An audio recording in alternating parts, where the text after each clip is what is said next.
So Wagner Summer Theater is hosting a new event that's called Pop and Jolly. It's something for the whole family to enjoy right before Christmas. We've got their executive director, Dave Wagner, joining us here to talk about the event. Dave, appreciate your time, sir. Thanks for having me. Obviously, you guys are very busy right now getting ready for this one. Just a little bit. Throw in family Christmas shopping to that, and we're finding ourselves coming and going. That's where we all are, you know. So this is the first time you're doing this event, right? That's correct, yeah. The majority of the things that we do are in the summertime, but we've had a lot of interest from some of the singers that regularly work with us to do something in the winter. So we've put together this Pop and Jolly event down at the Temple Theater. It's going to be Monday night. I was formerly a professional singer myself, so I'm going to be doing probably half the show, and some of the all-stars, I guess you could say, that are regulars through Wagner Summer Theater are going to be performing as well. I love that. Now, for people who are not familiar with Wagner Summer Theater, you can see you on stage right there. Tell me a little bit about what all you guys have going on there.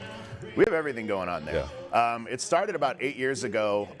We moved here from Chicago, and my wife wanted to set up something to give kids a little bit more access to the performing arts. So we started out doing some smaller things, and then when COVID hit, I had buddies out on Broadway in New York and buddies in LA that were actors that weren't working. So we set up some virtual classes with them.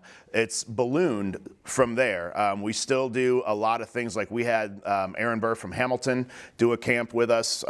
We have coaches from American Idol and The Voice that do camps with us virtually.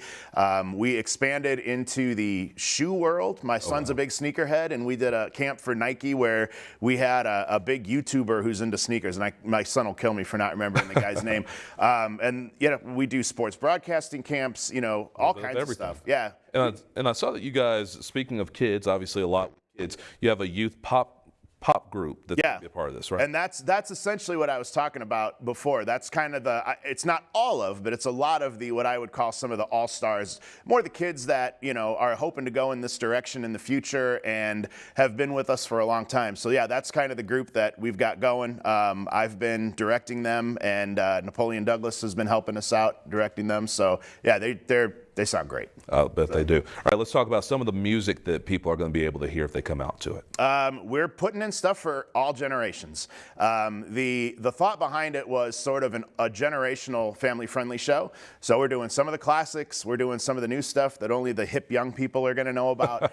But basically, it's something that we've got something for everybody in there. And it's going to be very family-friendly and should be a lot of fun. I love that. So for anyone who's interested in coming out, just kind of give us times, places, all that kind of information. It's going to be this Monday the 23rd at the Temple Theater downtown. You can get your tickets through the Des Moines Performing Arts Ticket Center, the same place where you would if you're going to go to a show at the Civic Center or something like that. Showtime's at 6:30. We did it a little bit earlier because we are anticipating families that are bringing in some littles. So we figured might give them a chance to get them to bed a little bit earlier. But yeah, should be a good time. And I know those families are really going to like that you guys are doing this a little bit earlier too. Yeah, that was by design. Yep, that's a good idea. All right, Dave, I appreciate your time, sir. Thanks for having me. You bet.